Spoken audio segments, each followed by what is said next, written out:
welcome back. Things looked very grim 8 years ago for the Jewish Community Center of San Francisco.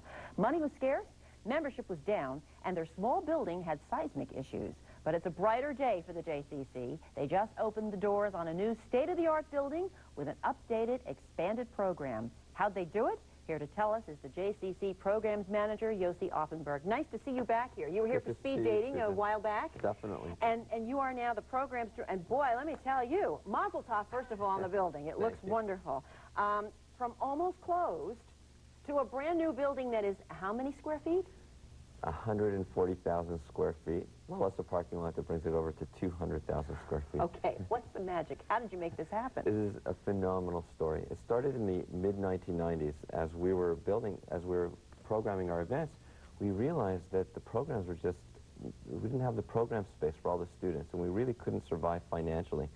Furthermore, the building was 70 years old, and it was coming apart.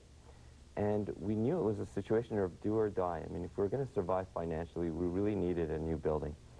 So around 1997, 1998, the board of directors got together, and they managed to cried, and managed to get a group of funders that were willing to put in the seed money and take this huge risk and see if there's enough interest to revitalize and rebuild the center.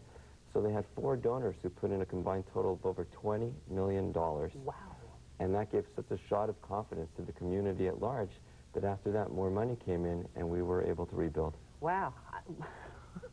That does sound like a miracle. That sounds like something you'd see in a movie almost, that somebody would show up with that kind of money in the 11th hour just in time to say, hey, let's do this and let's make it even bigger and better. And we're not exaggerating here. Let's just go through a couple of the specifics. You have a 42,000 square foot fitness center. That's just the fitness center with, is it 2 pools? One is a 5-lane lap pool? Correct. Whoa. A 500-seat theater, and you have plans to have people like Paula West there? We already have 60 performances booked between now and June. Okay, so this is not the community thing of our town here. Even 181 underground parking spaces in San Francisco? You know, when we put out our surveys and asked people what would they want to see in a Jewish community center, the #1 answer was parking. So we built them a parking lot. We have 3 levels of underground parking, and on top of that, all our program space, which is enormous. In fact, our parking lot now is bigger in terms of square footage than the entire building was when we were just running programs. Okay, now, this sounds fabulous. You've got so many things going on there, but do I have to be Jewish to come and participate? Great question. Not at all. It is a community center for everyone, and we're so excited about all these programs we're having with other agencies and other groups. In fact, the Indian Community Center came to us to ask us, how do you build a community center? You're going to be the model.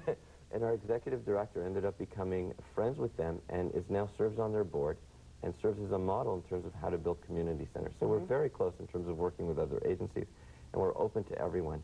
In fact, we're counting on the non-Jewish community in terms of the population to come in and help with our numbers and help serve our population. What do you think a community wants from a community center in this day and age? Because I think it's clearly different than what it was, you know, 10 years ago or 50 years ago. It's got to be something different, no? Yeah. Besides parking.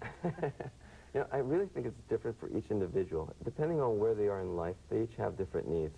If it's parents coming in with their children, they perhaps want an ECE place where their children can be taken care of. ECE? Early childhood education. Thank you. The seniors have certain needs, and we serve lunches every day for the seniors. There's a whole component of young people that are looking for social programs and educational programs. And never mind everybody who wants fitness. I mean, we have a huge fitness center for that.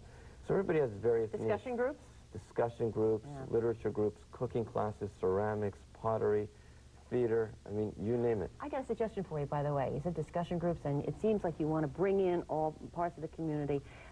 When this movie, The Passion, comes out, a discussion group about that with Jewish people as well as non-Jewish people, I think would be a good, that would have my attention. We're actually already on it and have that scheduled for May. Why does that not surprise me? Okay.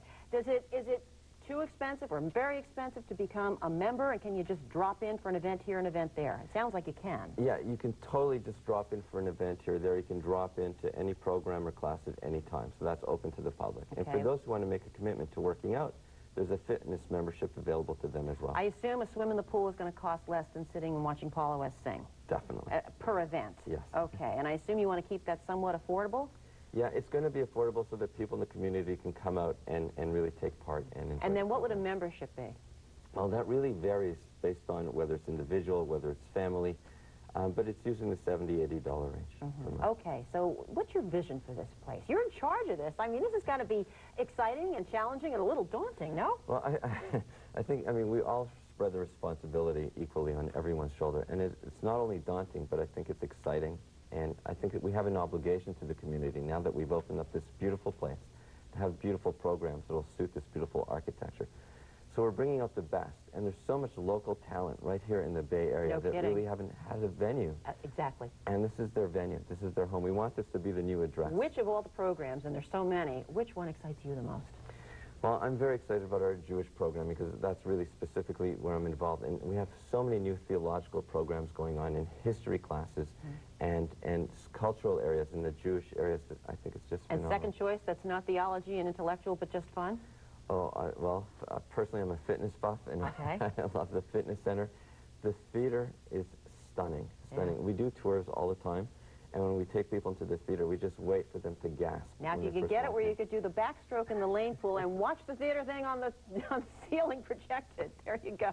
All right. For more information about the classes, programs, and events at the San Francisco JCC, you can call 415-292-1200 or check out their website at www.jccsf.org. Yossi Offenberg, thank you very much. Mazel tov again on the new building. It sounds great and a model, I think, for a lot of people that they're going to look at it to do future things in the city. I hope they'll come join us soon. I would like to. Okay, we leave you now with the dynamic dance of the Bay Area's own OGC Dance Company, who are performing now through February 29th at the Yerba Buena Center for the Arts. For tickets, please call 415-978-2787 or log on to their website at www.yerbabuenaarts.org. I'm Susan Sikora. Thanks for joining me.